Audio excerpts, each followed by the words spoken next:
As a referee, how many times have you heard the following two lines? Get them onside, ref. They're all in front of you, ref. If you haven't heard that, then you've never refereed a game of rugby league in your life. My name is Juan, and I'm from REFCOM, and I'm here to shine some light on the 10-metre rule.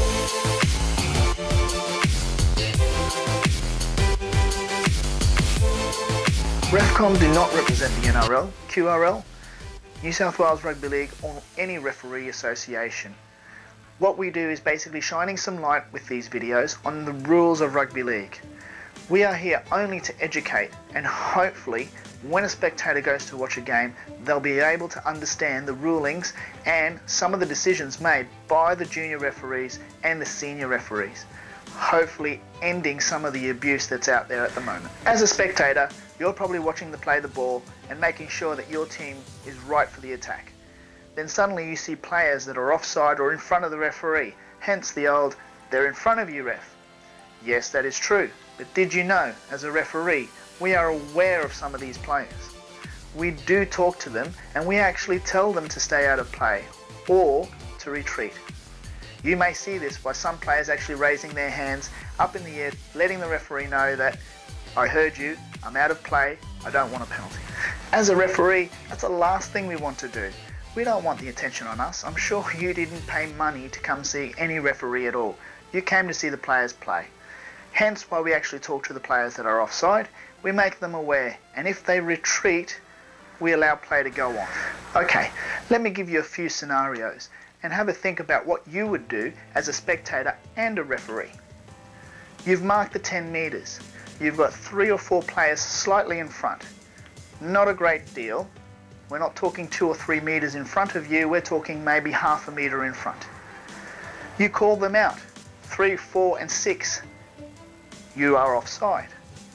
The players hear you and retreat 1 or 2 steps, then get involved in the tackle. So what's happened is they've actually gone back to you and made the tackle there. Would you penalise? Or, as a spectator, would you prefer the penalty? Give you another scenario. You've got a player that's 2 or 3 metres off in front of you. He is definitely offside. He is what we call a standout.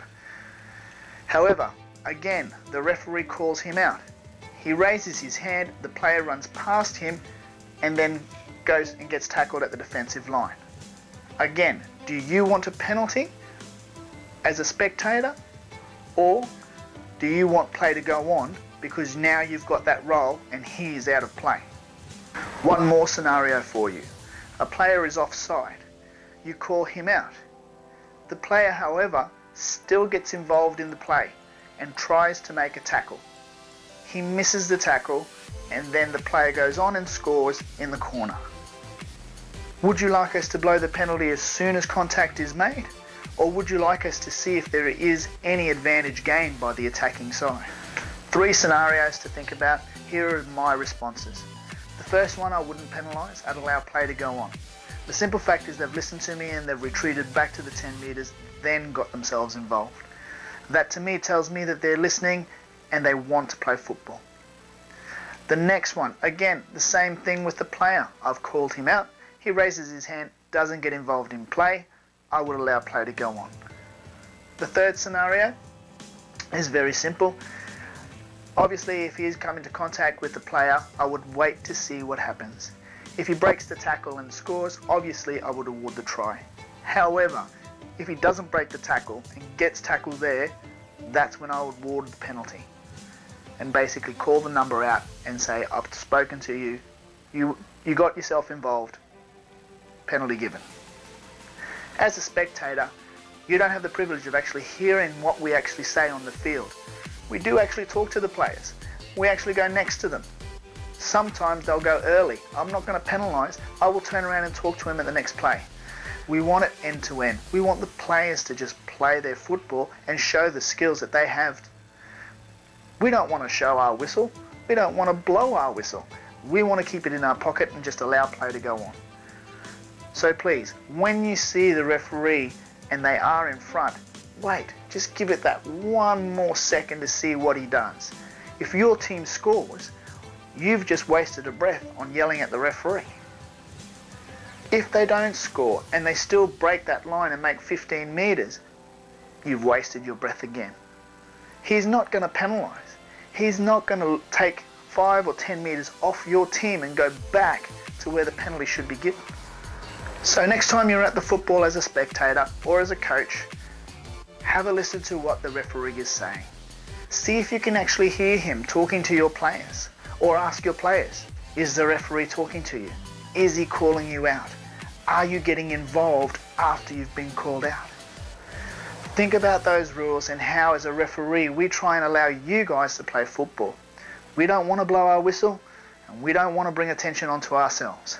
So have a listen to what we say, and maybe, just maybe, you may save your team a penalty.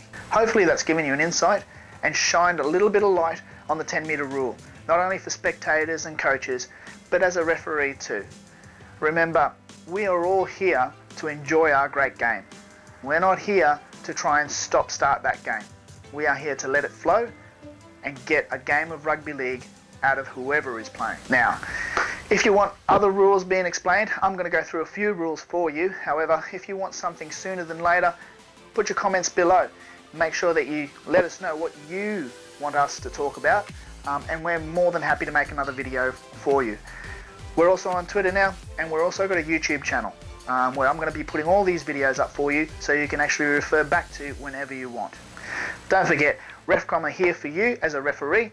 We supply everything for a referee's need, be it sock garters or our great whistle bands, which are right here. Okay, they fit anybody, go around the wrist, and are really easy to use. They come in all sorts of colours, and there's also a handband. The handband actually, as it states, just goes around your hand, like so, and the whistle gets attached here. Okay, again, all comes in different colours, so you can choose whichever one you like. Guys, have a great off season. There's not far to go now before we start training. Again, I'll be talking to you again in another video. Let us know what you think. Have a great off season.